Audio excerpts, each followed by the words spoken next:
Get lost. People like you don't belong in this building." The words cracked across the polished marble lobby with the confidence of someone who believed appearances told the whole story. Conversation stopped. The quiet rhythm of expensive shoes crossing the floor disappeared beneath a wave of uncomfortable silence as dozens of employees, visitors, and executives turned toward the front reception desk. At exactly 8:12 on a cool Tuesday morning in downtown Chicago, one sentence transformed an ordinary corporate headquarters into the stage for a mistake no one inside would ever forget. Emily Carter, 34, the front desk receptionist whose crisp navy blazer matched the company's carefully polished image, folded her arms and stared at the woman standing only a few feet away. There was nothing flashy about her visitor. No designer handbag. No luxury watch sparkling beneath the lights. No security detail waiting nearby. Just dark jeans, clean white sneakers, a charcoal blazer, and a slim leather portfolio tucked comfortably beneath one arm. Naomi Brooks looked more like someone arriving for an interview than someone capable of changing the future of the entire company before lunchtime. Emily barely glanced at the visitor badge request resting on the counter before pushing it aside. "Executive meetings are upstairs," she said with a tight smile that never reached her eyes. "Those meetings aren't for people who wander in off the street." Naomi remained perfectly still. Her expression didn't change. She simply looked around the soaring lobby filled with towering glass walls, polished steel columns, and banners celebrating Brightstone Technologies as one of America's fastest-growing software companies. She had seen buildings like this her entire career. More importantly, she had seen people like this. 22 years of building billion-dollar businesses had taught her something priceless. Arrogance always announced itself before failure did. Emily leaned slightly forward. "Did you hear me? You need to leave." A few employees walking toward the elevator slowed their pace just enough to watch without appearing obvious. One young analyst exchanged an awkward glance with a coworker. A delivery driver quietly lowered his eyes. Even the security officer near the entrance shifted his weight, sensing the tension growing by the second. Naomi calmly placed a folded confirmation email on the reception counter. "I'm here for a scheduled executive meeting at 8:30, she said, her voice measured and steady. Emily didn't bother reading it. She slid the paper back across the granite surface using only 2 fingers. Anyone can print an email. A faint laugh escaped from a man waiting near the coffee kiosk. Another visitor shook his head but said nothing. The atmosphere inside the lobby grew heavier, as though every polished surface reflected not success, but quiet judgment. Naomi looked directly at Emily, not with anger, not with embarrassment, but with remarkable patience. She had learned long ago that people often revealed far more about themselves than they ever learned about the person standing in front of them. Emily mistook that silence for surrender. She smiled wider. "Seriously," she said loud enough for half the lobby to hear. "Get lost before security has to escort you out." The sentence echoed beneath the high ceiling. A few uncomfortable whispers spread through the crowd. Somewhere behind the reception desk, an elevator chimed softly as another group of executives stepped into the lobby, completely unaware that the most expensive decision Brightstone Technologies would ever make had already begun with 5 careless words spoken by the first face every visitor was expected to trust. Naomi Brooks neither reached for the paper nor argued with the woman behind the reception desk. She simply rested one hand on her leather portfolio and glanced toward the wall-sized digital display celebrating Brightstone Technologies' newest expansion into artificial intelligence and cloud security. Bright photographs of smiling executives rotated across the enormous screen every few seconds, each one promising innovation, integrity, and leadership. The contrast was almost impossible to ignore. Just beneath those glowing corporate values stood a receptionist, dismissing someone she had never bothered to know. Naomi had experienced moments like this before. They never began with shouting. They began with assumptions. The assumption that confidence belonged only to certain people. The assumption that success had a specific face, a specific wardrobe, a specific skin color. Years earlier, before magazine covers, keynote speeches, and billion-dollar acquisitions, she had walked into another corporate lobby wearing an inexpensive blazer she could barely afford after graduating from business school. She still remembered the hiring manager who had looked over her resume for less than 10 seconds before saying the position had already been filled. 20 minutes later, she watched another applicant walk through the same office doors for the very interview she had supposedly missed. That memory had never disappeared. It had simply become fuel. Instead of demanding respect, she had built companies that earned it. Emily tapped her keyboard with exaggerated confidence before shaking her head. "There is no visitor scheduled under your name," she announced. She had not actually searched for more than a few seconds, but certainty came easily when prejudice had already supplied the answer. Naomi quietly removed her phone, glanced at the time, and slipped it back into her pocket without unlocking the screen. 8:17. 13 minutes remained before the meeting officially began. She was never late. She had spent her career respecting other people's time because she knew exactly how valuable it was. Across the lobby, a young software engineer named Ethan Miller stepped away from the self-service coffee station while pretending to check messages on his phone. Something about the name Naomi Brooks sounded familiar. He had seen dozens of confidential project documents over the past month while helping prepare encrypted presentation systems for senior leadership. One name had appeared repeatedly inside restricted meeting folders, always highlighted, always followed by the word strategic acquisition review. He frowned for a moment before dismissing the thought. Surely it could not be the same person standing quietly at reception in plain sneakers. Emily noticed him looking and immediately smiled. "Do not worry," she said loudly enough for nearby employees to hear. "We handle situations like this all the time." The phrase settled over the lobby like cold air. Situations like this. Naomi heard every word. So did everyone else. No one interrupted. No one challenged it. The polished building seemed almost designed for silence, rewarding people who kept walking instead of asking difficult questions. The security officer near the revolving doors finally approached the reception desk with slow, careful steps. His name badge read Michael Sanders. Unlike Emily, he did not look angry. He looked uncertain. "Is there a problem here?" he asked. Emily answered before Naomi could speak. "She refuses to leave after being told she does not have business in the executive offices." Michael turned toward Naomi. She met his eyes with remarkable calm, the kind that only came from someone who understood exactly how much the next few minutes were going to matter, not only for herself, but for every person inside Brightstone who still believed character could be measured before a single conversation ever began. Michael Sanders studied Naomi for a moment, expecting the nervous explanation he usually heard when someone entered the wrong building. Instead, he found complete composure. She stood with relaxed shoulders and calm eyes, showing neither frustration nor fear. It unsettled him more than an argument would have. Before he could speak again, Emily straightened the stack of visitor badges on her desk and said, "I already explained that there is no appointment.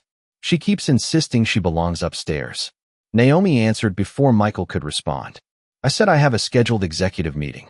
I did not say I belong upstairs. Those are two different statements." Her voice remained even, almost gentle, yet every word landed with quiet precision. Michael nodded slightly. "Do you have any confirmation?" Naomi slid the folded email across the counter once more. This time Michael reached for it, but Emily placed her hand over the paper before he could read it. "We do not need to waste time on fake documents," she said. "People try this more often than you would think." The statement drifted through the lobby, inviting judgment before evidence. Several employees slowed near the elevators. Two sales managers whispered to each other while pretending to study a presentation on a tablet. A marketing coordinator glanced toward Naomi, then quickly looked away, unwilling to become involved. Ethan Miller remained near the coffee station, unable to shake the feeling that something was terribly wrong. He quietly opened the internal employee directory on his phone and typed 2 words: Naomi Brooks. The search returned nothing. Restricted profiles never appeared in the standard directory. Still, another memory surfaced. During a confidential systems update the previous week, he had noticed encrypted folders labeled Project Atlas. Access denied. Executive clearance only. One attendee listed across every document had been Naomi Brooks. His heartbeat quickened. Emily reached beneath the desk and pressed a discreet notification button. A soft tone sounded through her computer headset. Less than a minute later, another employee emerged from a hallway behind reception. Richard Collins, the lobby operations manager, adjusted his expensive tie as he approached with practiced confidence. "What seems to be the issue?" he asked. Emily answered immediately.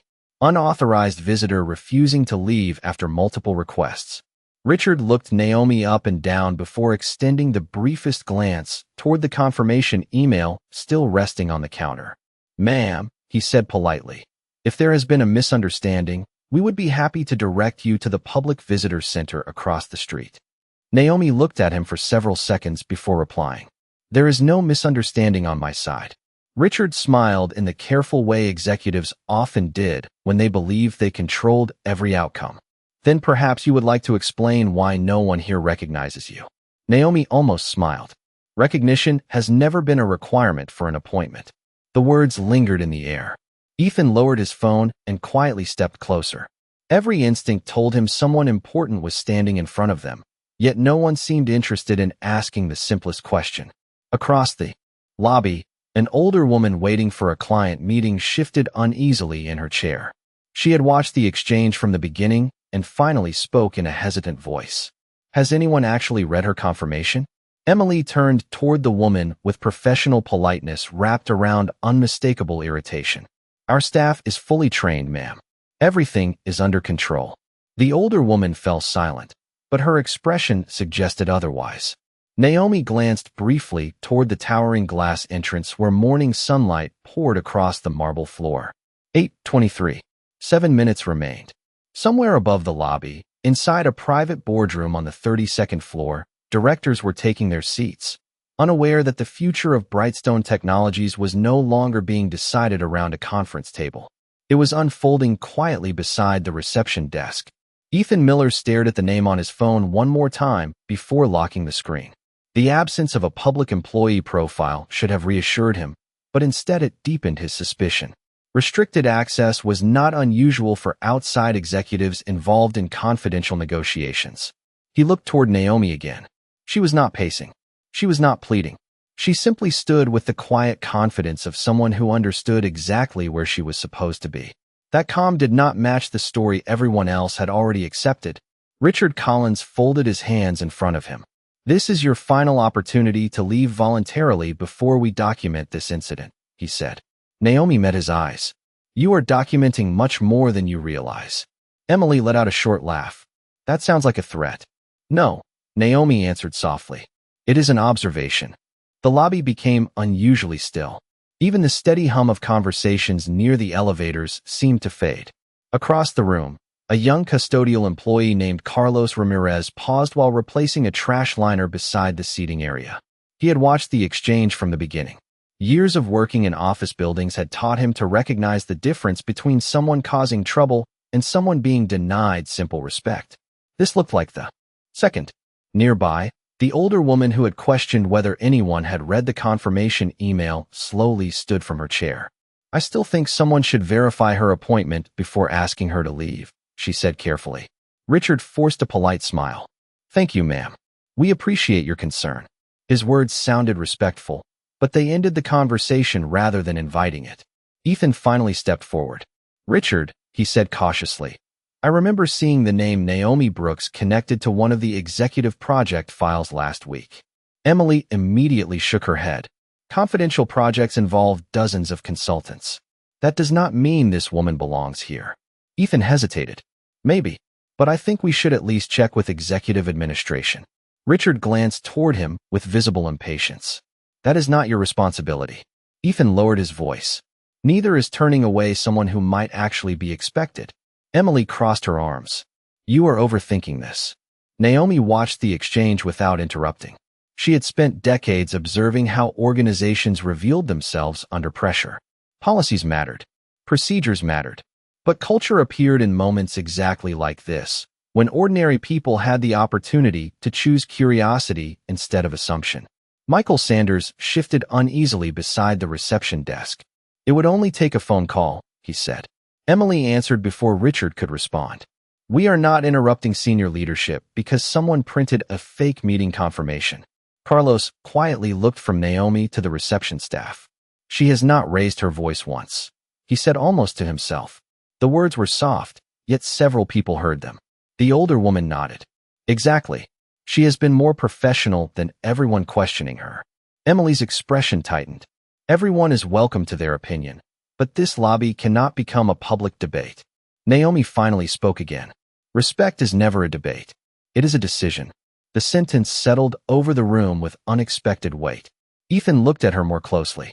There was something familiar about the cadence of her voice. Weeks earlier, he had watched a leadership webcast featuring one of the country's most respected business executives, but the speaker had appeared only briefly before the presentation shifted to financial charts. He could not quite place the memory. Above them, another elevator chimed as more executives arrived for the morning board meeting. Richard checked his watch. 8:26. 4 minutes remained until the scheduled session upstairs. Unknown to nearly everyone in the lobby, the people gathering around that conference table had already begun asking the same question. Where is Naomi Brooks? Richard Collins exhaled slowly, as though patience itself had become an inconvenience. Michael, he said without taking his eyes off Naomi, please escort her outside. We have executives arriving, and this discussion has gone on long enough. Michael did not move. Something about the request no longer felt routine. Every instinct told him there was still a simple step no one had taken. Verify the appointment. Make one phone call. Read one email. Instead, everyone seemed determined to defend the first assumption they had made. Emily noticed his hesitation and walked around the reception desk for the first time. The sharp click of her heels echoed across the marble floor. She stopped only a few feet from Naomi, folding her arms with a confidence that came from believing the entire building stood behind her. You heard him, she said. The lobby is for authorized guests. You have wasted enough of everyone's morning. Naomi looked directly at her. No, she replied quietly. Your decisions have. Emily laughed again, this time with less certainty than before. You really think standing here is going to change anything? Naomi answered without raising her voice. Sometimes the truth only needs a few more minutes. Emily stepped closer and lightly gestured toward the revolving doors with an open hand, signaling the direction she expected Naomi to go. It was not forceful, but it crossed a line. The gesture carried the unmistakable message that Naomi no longer deserved to occupy the same space as everyone else inside the building. For the first time that morning, Naomi's expression changed ever so slightly. Not anger, not humiliation, recognition. 24 years earlier, she had stood inside another corporate lobby almost exactly like this one, holding a worn leather folder filled with business plans she had spent months preparing. The receptionist there had smiled politely before saying the executives were suddenly unavailable. Through the glass conference room, she had watched those same executives continue their meeting with another applicant who had arrived after her. She remembered walking back to an old sedan parked 3 blocks away because she could not afford downtown parking. She remembered gripping the steering wheel for nearly 20 minutes before starting the engine. She had promised herself something that afternoon. If success ever found her, she would never allow another person's dignity to depend on appearance. The memory faded as quickly as it had arrived. Naomi returned to the present with the same calm breathing she had maintained since entering the lobby. Carlos Ramirez watched her carefully. She still has not argued, he whispered. The older woman nodded. Neither would I if I knew I was right. Ethan looked from Naomi to Richard. Please, he said, let me call executive administration.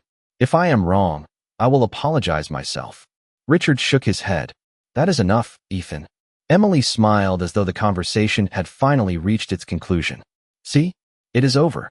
Naomi slowly removed her phone from her blazer pocket. The movement was so ordinary that almost no one paid attention. She unlocked the screen with a single touch, scrolled for less than a second, and selected one contact. When the call connected, she lifted the phone to her ear. Good morning, Olivia, she said in the same composed tone she had used all morning. Please activate Atlas Protocol. I have arrived. But it appears the meeting has already become much more informative than anyone expected. There was a brief pause as she listened. Yes, she continued.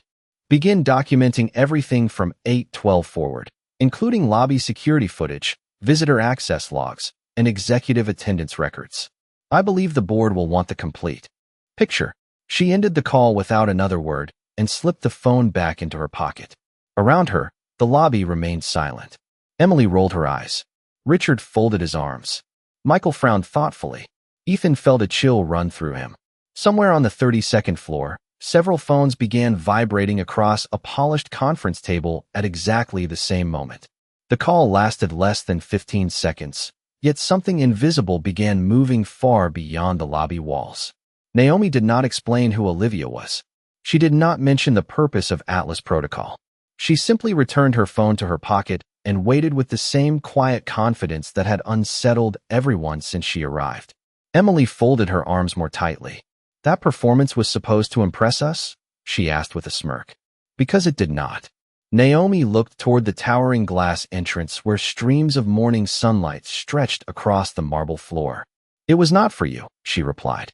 Richard Collins checked his watch again. 8:28. Only 2 minutes remained before the executive session upstairs officially began. His own phone buzzed once inside his jacket. He ignored it. Then it buzzed again. He silenced the notification without looking. Across the lobby, Ethan Miller felt his own phone vibrate. An internal company alert flashed across his screen. Executive Systems Update. Mandatory attendance verification in progress. That message had never appeared during an ordinary board meeting. He frowned. Something unusual was happening far above them.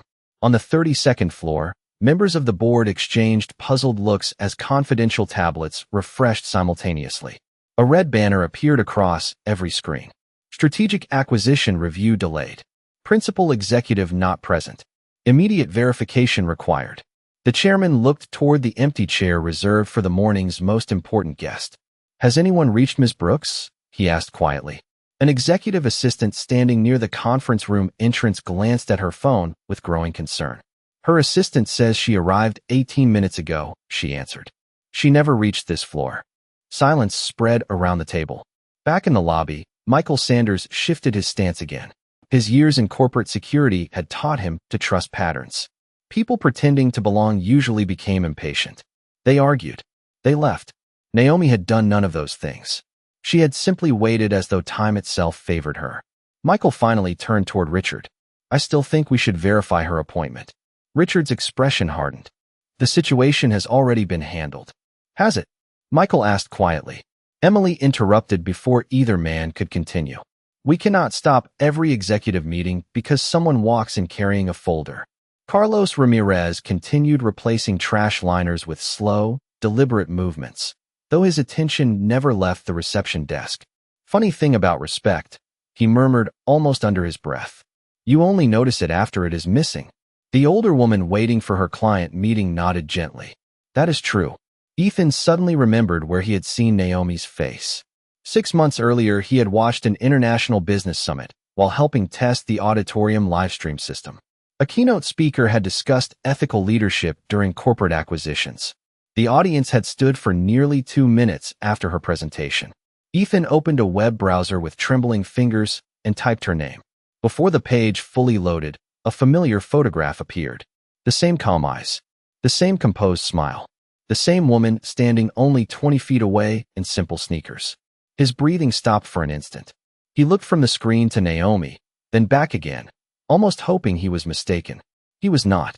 His voice barely escaped above a whisper. "Richard." Richard dismissed him with an impatient wave. "Not now." Ethan stepped closer, his heartbeat racing.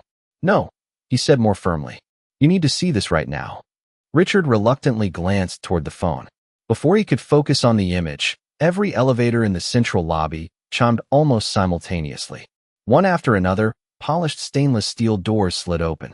Instead of ordinary employees, several sharply dressed executives, legal advisors, and corporate staff stepped into the lobby with unmistakable urgency. At their center walked a composed woman carrying a slim black portfolio. She scanned the room once, immediately spotted Naomi Brooks standing beside the reception desk, and without the slightest hesitation said, "Ms. Brooks, the board is waiting for you. They asked us to personally escort you upstairs." Every conversation in the lobby stopped at once. The executives who had stepped off the elevators moved with purpose, their expressions carrying none of the casual confidence they had worn only moments earlier. At the front of the group was Olivia Grant, Naomi Brooks's chief of staff, followed closely by Brightstone's outside legal counsel, 2 members of the board's corporate governance committee, and the company's interim chief financial officer. None of them looked toward Emily. None of them acknowledged Richard Collins. Their attention remained fixed on the woman who had quietly waited beside the reception desk for nearly 20 minutes. Olivia reached Naomi first. "Ms. Brooks," she said respectfully, I apologize for the delay. The board has suspended the opening session until your arrival. Naomi nodded once. Thank you, Olivia. The simplicity of the exchange hit the lobby harder than any raised voice ever could. Emily's smile disappeared. Richard's shoulders stiffened. Michael Sanders slowly lowered the hand that had rested near his security radio. Ethan stared at his phone one last time before slipping it into his pocket. He no longer needed confirmation. He had just watched it happen in real life. One of the board members turned toward Richard with visible confusion. Why has Ms. Brooks been waiting downstairs? Richard struggled to answer. We believe there had been a misunderstanding regarding visitor authorization. Olivia looked directly at the reception desk. Visitor authorization? She repeated. Ms. Brooks is not a visitor. The words echoed through the vast lobby. Emily blinked several times as though she had misheard them. Olivia continued in the same composed tone. She is the founder and chief executive officer of Brooks Capital Partners, the firm leading the acquisition consortium that will determine whether Brightstone Technologies remains an independent company after today. Complete silence settled over the marble floor. Even the elevators seemed unusually quiet. Richard's face drained of color. Emily instinctively looked toward Naomi, searching for some sign that this had all been exaggerated. Instead, she found the same calm expression Naomi had worn since walking through the revolving doors. Naomi finally stepped forward, closing the small distance between herself and the reception desk. She did not sound angry. She sounded disappointed. Emily, she said gently, you told me to get lost before asking who I was. Richard, you offered to send me across the street without verifying a single document. Neither decision concerned my title. They reflected your character. No one interrupted. Naomi continued, her voice steady enough that every person in the lobby heard each word clearly. If respect depends on discovering someone's influence, then it was never respect to begin with. It was convenience. Michael lowered his eyes. Carlos stood motionless beside the seating area. The older woman waiting for her meeting quietly folded her hands, watching the truth settle over the room one sentence at a time. Ethan remembered every warning his mentors had ever given him about assumptions inside corporate culture. None of them felt as powerful as the lesson unfolding in front of him. Naomi turned toward Olivia. Has Atlas Protocol been completed? Olivia nodded. Every conversation since 8/12 has been preserved. Lobby security footage, visitor access records, internal communications, and executive notifications have all been secured. The board has reviewed the preliminary summary. Naomi acknowledged her with another quiet nod before looking back at Richard and Emily. You believe this morning was about protecting your company from the wrong person entering the building, she said. In reality, this morning became the clearest demonstration of why leadership inside this company must change before any partnership can move forward. No one spoke. No one argued. The lobby that had dismissed her only minutes earlier now stood perfectly still, waiting to learn just how expensive those first 5 careless words were about to become. No one moved as Naomi Brooks calmly accepted the portfolio Olivia handed to her. The atmosphere inside the lobby had completely changed. Only minutes earlier, people had looked at Naomi with suspicion. Now they looked at her with the uneasy realization that they had witnessed something much larger than a misunderstanding. One member of the governance committee stepped toward Richard Collins. Effective immediately, he said in a measured voice, you are relieved of all supervisory responsibilities pending the board's review of this incident. Richard opened his mouth as though searching for an explanation, but nothing came. The words he had spoken earlier sounded painfully small compared to the consequences now unfolding. Emily looked from one executive to another, hoping someone would defend her decisions. No one did. Olivia opened her tablet and continued reading. Atlas Protocol has also identified multiple procedural failures this morning. Required identity verification was never completed.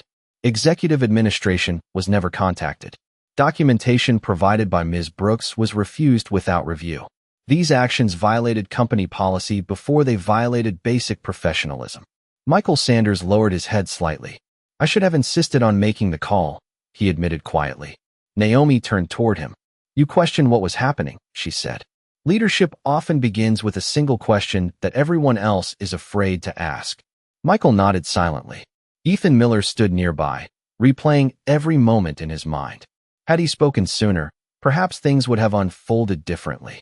Carlos Ramirez simply watched, his expression thoughtful rather than triumphant. He understood that justice was not about humiliation. It was about accountability. Upstairs, the board meeting officially resumed through a secure conference connection while several directors remained in the lobby. The chairman's voice echoed from Olivia's tablet speaker. Following our review of the preliminary findings, Brooks Capital Partners is suspending today's acquisition vote until Brightstone demonstrates meaningful leadership reform. The board is instructed to begin an independent governance review immediately. The words landed with extraordinary weight. Brightstone had spent nearly 18 months preparing for this partnership.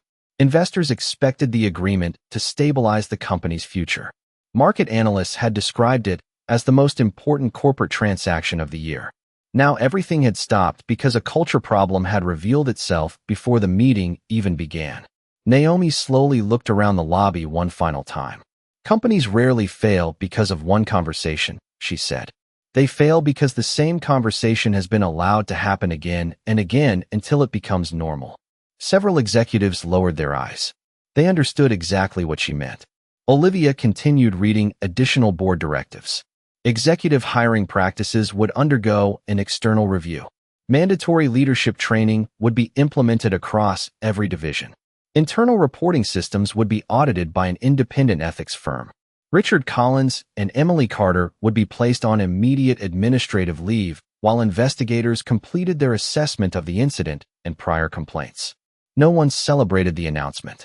The silence itself carried enough weight. The older woman waiting for her client meeting quietly smiled at Naomi before gathering her belongings. "Thank you," she said softly. Naomi returned the smile. "Thank you for speaking when it would have been easier to remain silent." Carlos nodded respectfully as she passed. Ethan finally found the courage to speak. "I almost trusted the assumption instead of my instincts," he admitted. Naomi answered with the same calm voice that had guided every moment of the morning. Never confuse confidence with correctness. The strongest organizations encourage people to verify before they judge. Olivia looked toward the elevators. "The board is ready whenever you are, Ms. Brooks." Naomi took one final glance across the reception desk. Emily remained speechless, staring at the polished counter where the folded meeting confirmation still rested untouched. It had been there from the beginning. The evidence had never been hidden, only ignored.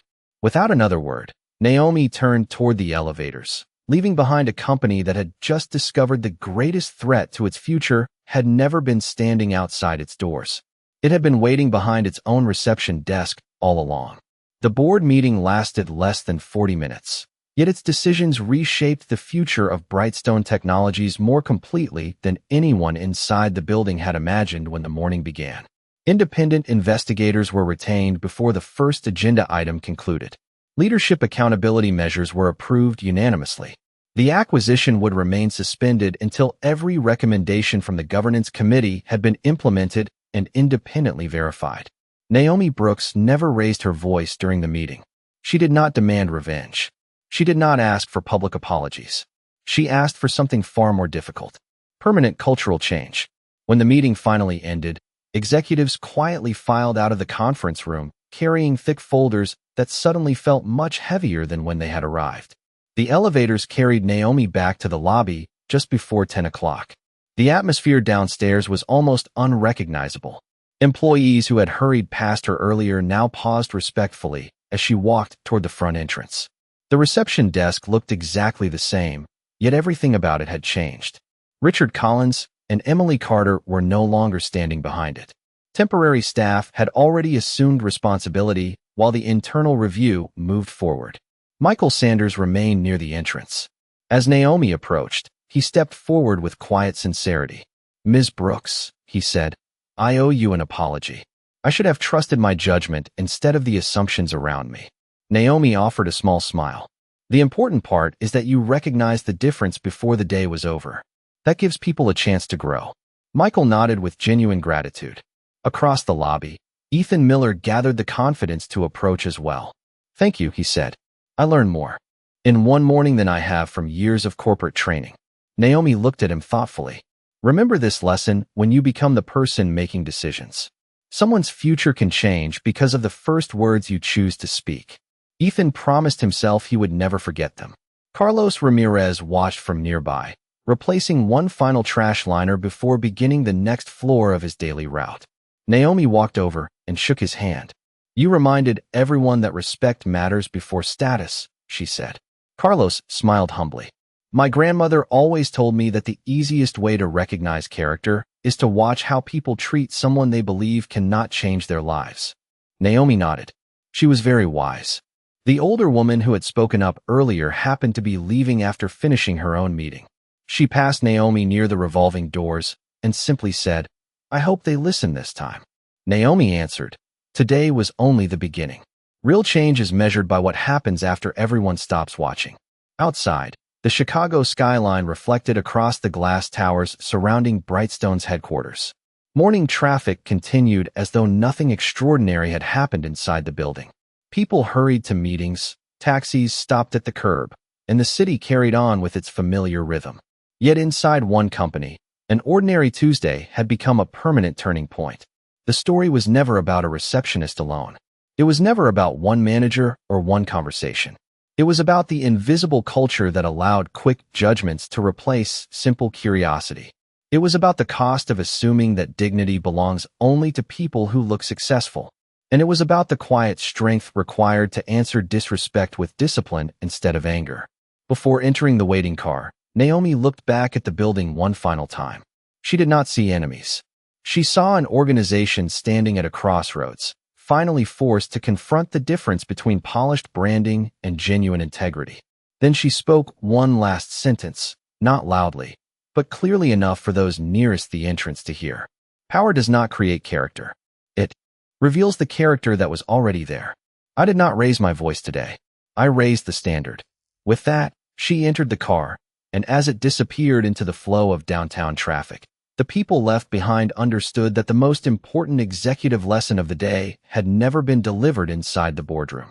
It had begun in the lobby, with a choice between judgment and respect, and it ended with a reminder that every great company is ultimately built not by impressive buildings or billion-dollar deals, but by the simple decision to treat every person with equal dignity before knowing who they are.